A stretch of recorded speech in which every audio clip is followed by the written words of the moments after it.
grisly tale.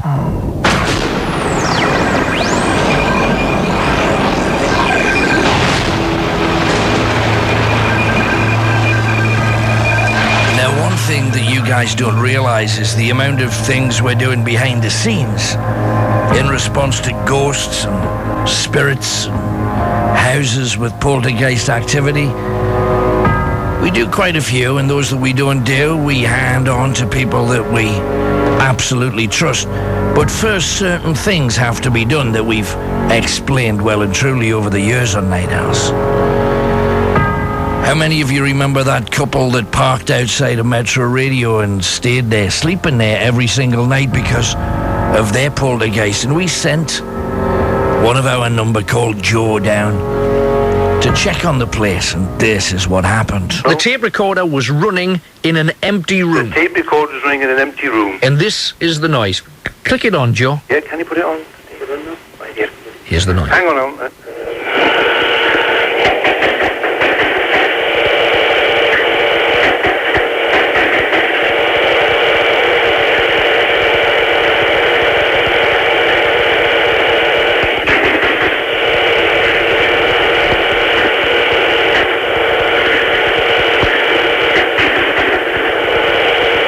Well, I think that's enough, Joe, frankly. Wow. Can you hear that? That's about it on that one. Now, there's stuff further on the tape, of course. Right, well... Now, when you pick it up, yeah. On the other recorder we've got, you can hear other sounds as well. Other sounds like what, John? People talking. Voices in the background, you see. The thing is, we need to have every assurance that it's real. And you will remember last week we played, right here, white noise captured with spirit hidden inside it. And we asked you guys to switch off your televisions and then switch it on to white noise and record what you got. Well, Richard in Ashington did it, and this is what he got.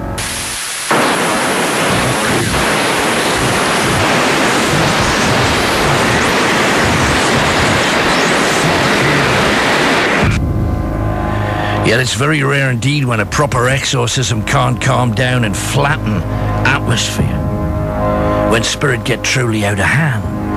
But in recent years, there have been a few inexplicable things that have been independently witnessed that remain open sores to the families concerned.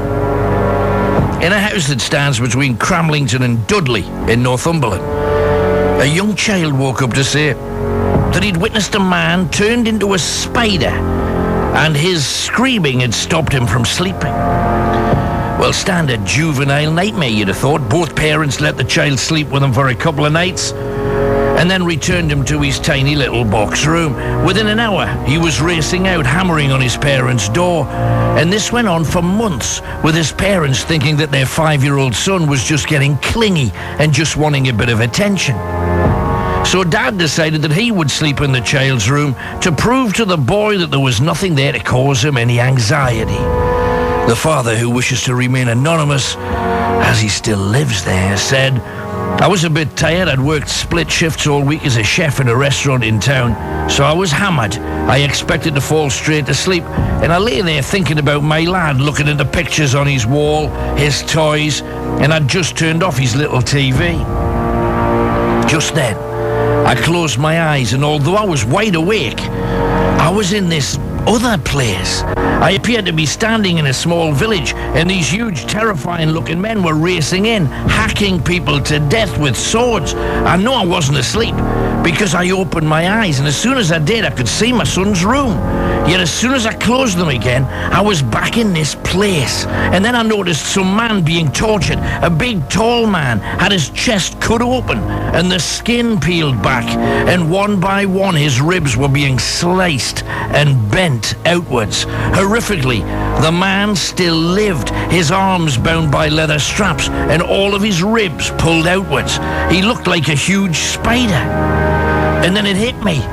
This was the screaming spider that my son had seen.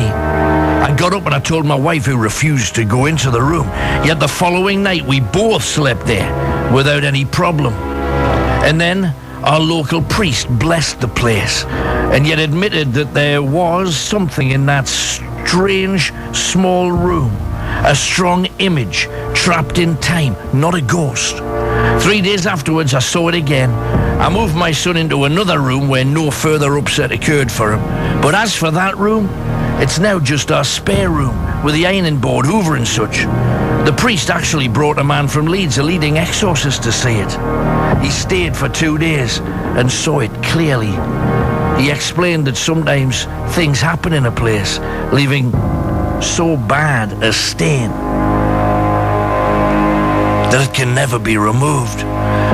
So I started researching the history of the area, and in 867, the Vikings had tried to take over Northumbria, Deira, and Bernicia, because the three kingdoms were all too busy fighting between themselves. A force occupied huge swathes of Northumberland, including the small villages where Cramlington and Dudley now stand.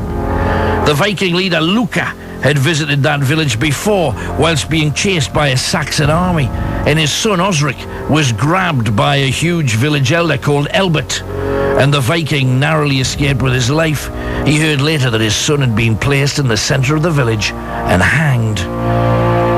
But now, he was back.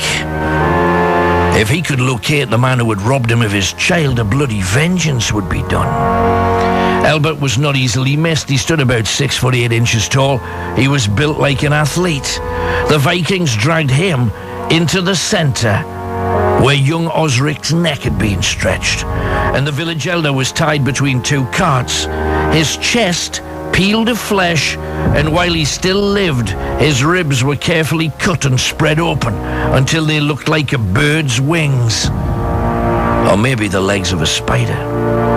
Then, as he squealed out in agony, the boy's father, Luca, began to pour salt into the open wound across his chest cavity. The man died the most awful and excruciating death. His death is still marked in the replaying of that torture in that house there in Northumberland. In Hexham, they have things that they can't clear up too. As a town not too far from the Scottish border country, they regularly suffered vicious and violent attacks, and they built one of the first ever purpose-built jails to house those responsible for cross-border banditry. And in 1423, Duncan Jameson, a Scot from Gretna, visited Hexham to romance a young girl called Kate Dowson. On walking along the riverbank, hand in hand, he was waylaid by half a dozen townsfolk armed with swords.